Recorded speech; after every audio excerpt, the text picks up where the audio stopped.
요즘 일교차가 참 심합니다. 아침 저녁으로는 확 추워졌다가 낮에는 또 풀리고 하루 안에서도 날씨가 계속 바뀝니다.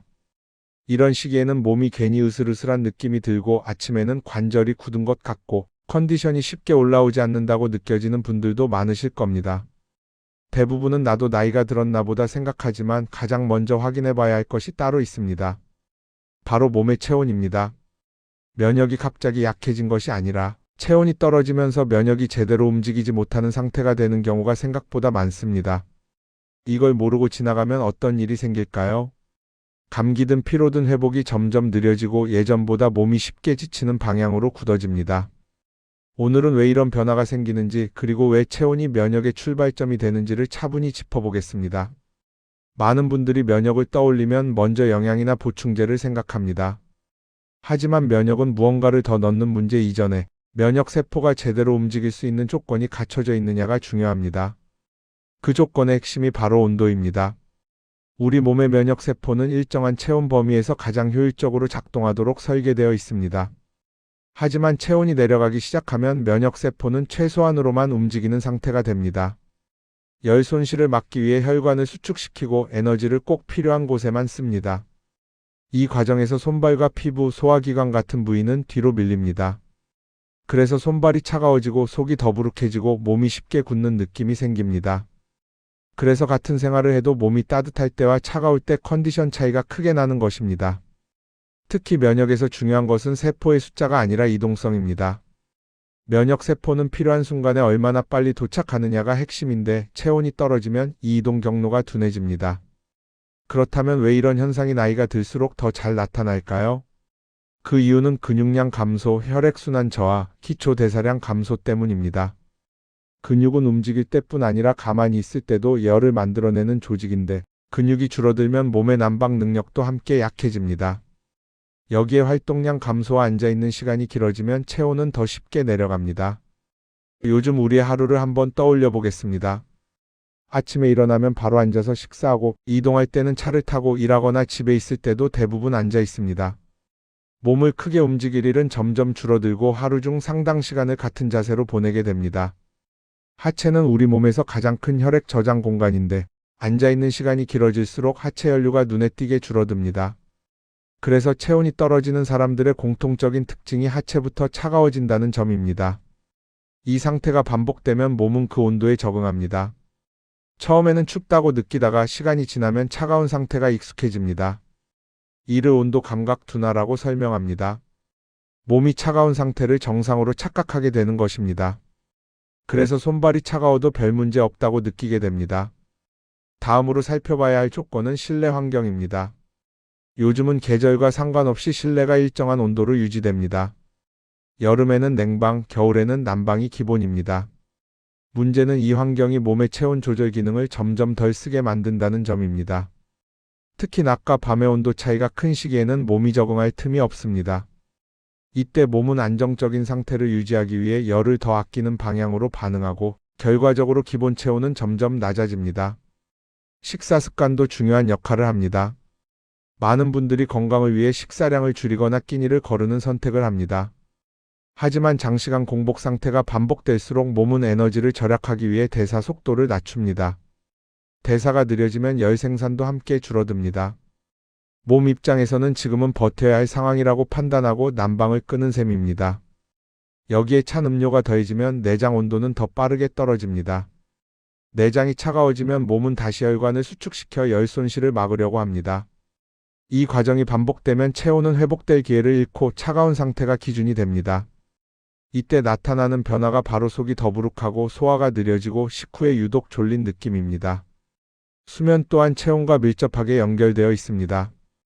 수면 부족이나 불규칙한 수면은 체온 조절 리듬을 깨뜨립니다. 잠이 부족하면 몸은 회복보다 긴장 상태를 유지합니다. 이 상태에서는 체온을 유지하거나 회복하는 방향으로 에너지를 쓰지 않습니다. 그래서 잠을 잘 못 자는 분일수록 손발이 차고 아침에 몸이 더 굳어 있습니다. 여기까지 살펴보면 하나의 구조가 보입니다. 오래 앉아있는 생활, 냉한 환경, 긴 공복, 불규칙한 수면, 이 조건들이 따로따로 문제가 되는 것이 아니라 함께 작용하면서 몸을 서서히 차갑게 만듭니다. 그리고 이 과정에는 통증도 뚜렷한 경고도 거의 없습니다. 그저 예전보다 회복이 느려지고 몸이 무거워질 뿐입니다. 그래서 많은 분들이 이렇게 말합니다. 특별히 아픈 데는 없는데 컨디션이 계속 떨어진다. 이 말은 아주 정확한 표현입니다. 병이 생긴 것이 아니라 조건이 무너진 상태이기 때문입니다. 그리고 조건은 진단이 아니라 관리의 대상입니다. 몸은 차가운 조건에 적응한 만큼 다시 따뜻한 조건에도 적응할 수 있습니다. 그렇다면 이제 남은 질문은 이것입니다. 이렇게 차가워진 몸을 어떻게 다시 되돌릴 수 있을까? 여기서 많은 분들이 바로 운동이나 음식부터 떠올리지만 체온은 억지로 끌어올리는 대상이 아닙니다. 조건이 맞으면 몸이 스스로 회복하는 생리 반응입니다. 가장 먼저 봐야 할 곳은 말초가 아니라 중심부입니다. 손발이 차다고 해서 손부터 데우는 분들이 많습니다. 물론 일시적으로는 도움이 됩니다. 하지만 체온 조절의 핵심 위치는 바로 목 뒤와 어깨 윗부분입니다. 이 부위에는 체온과 혈관 반응을 조절하는 신경 경로가 집중되어 있습니다. 여기가 차가워지면 몸은 즉시 열을 아끼는 모드로 전환합니다. 반대로 이 부위가 따뜻해지면 몸은 지금은 안전하다고 판단하고 혈관을 서서히 엽니다. 그래서 목 뒤를 따뜻하게 했을 때 전신이 풀리는 느낌을 받는 것입니다. 이는 기분이 아니라 실제 신경 반응입니다. 방법은 복잡할 필요가 없습니다. 따뜻한 수건이나 온열팩을 목 뒤에서 어깨로 이어지는 부위에 대고 20분 정도 유지해주는 것만으로도 충분합니다. 강하게 자극할 필요도 없습니다. 중요한 것은 짧고 강한 자극이 아니라 안정적으로 따뜻함을 유지하는 것입니다.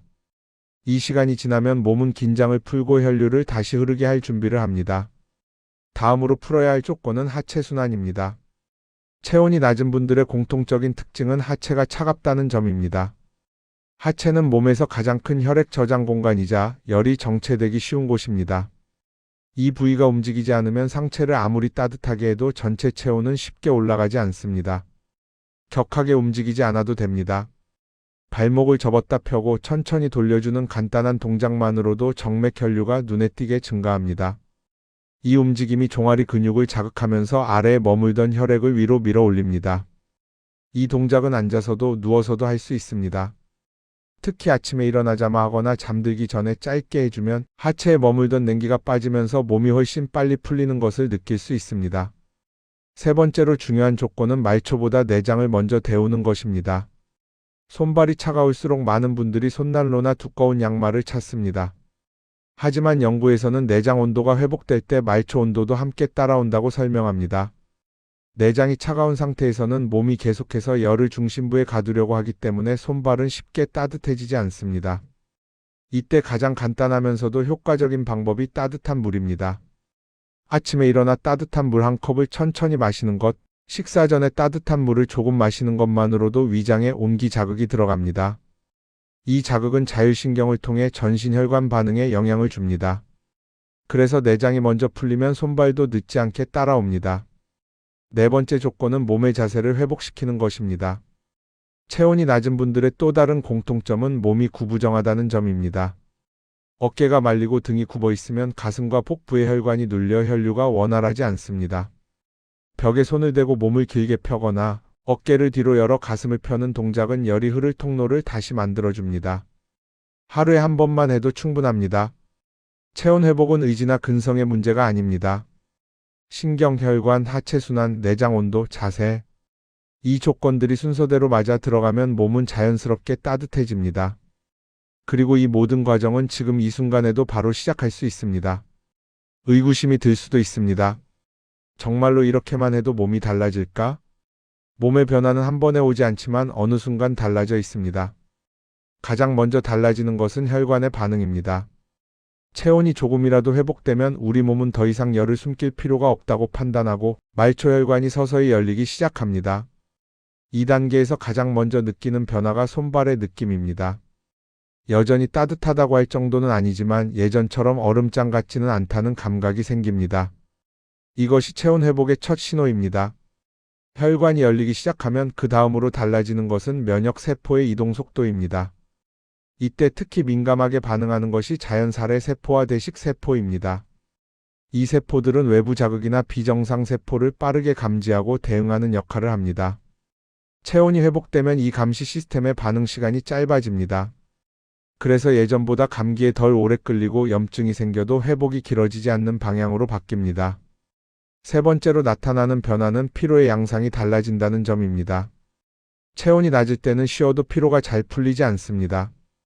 하지만 체온이 회복되면 세포 안에서 에너지를 사용하는 효율이 조금씩 정상에 가까워집니다.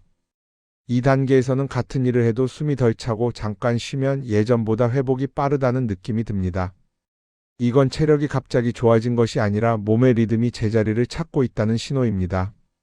그 다음으로 달라지는 것이 소화입니다. 많은 분들이 체온과 소화를 별개의 문제로 생각하지만 체온이 회복되면 복부와 장으로 가는 혈류가 늘어나고 위장 운동을 조절하는 신경 반응도 안정됩니다. 이 시점에서 나타나는 변화는 식사 후 더부룩함이 줄어들고 속이 묵직하게 가라앉는 느낌입니다. 마지막으로 나타나는 변화는 수면입니다. 체온과 수면은 서로 깊게 연결되어 있습니다.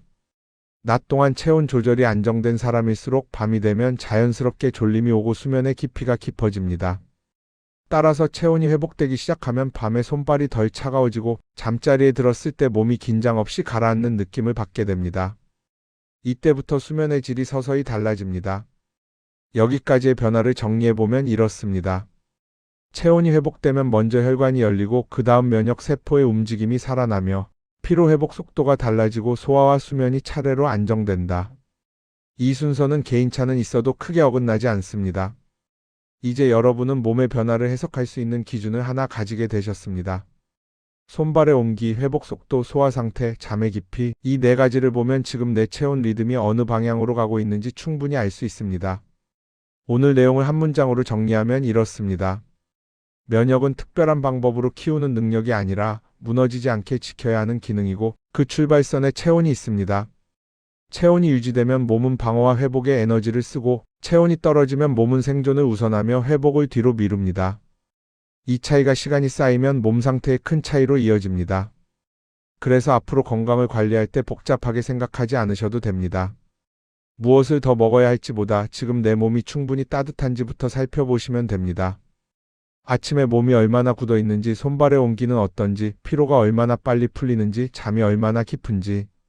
이 네 가지만 봐도 지금 내 몸의 방향은 충분히 알 수 있습니다. 체온 관리는 거창한 결심이 아니라 아주 작은 선택에서 시작됩니다. 따뜻한 물 한 컵, 몸을 조금 펴는 시간, 차가워진 상태를 그냥 넘기지 않는 태도, 이런 사소한 행동들이 쌓여 몸의 기준을 다시 세웁니다. 건강은 어느 날 갑자기 좋아지는 것이 아니라 매일의 조건 속에서 천천히 회복됩니다. 오늘 이야기한 내용이 도움이 되셨다면 구독과 좋아요로 함께 해주시면 큰 힘이 됩니다. 그리고 평소 몸이 차갑다고 느끼는지, 오늘 내용 중에서 바로 실천해보고 싶은 것이 무엇인지 댓글로 남겨주세요. 여러분의 경험 하나하나가 다른 분들에게도 큰 도움이 됩니다. 지금까지 체온과 면역에 대해 함께 이야기 나눠주셔서 감사합니다. 여러분의 하루하루가 조금 더 따뜻해지길 바랍니다. 감사합니다.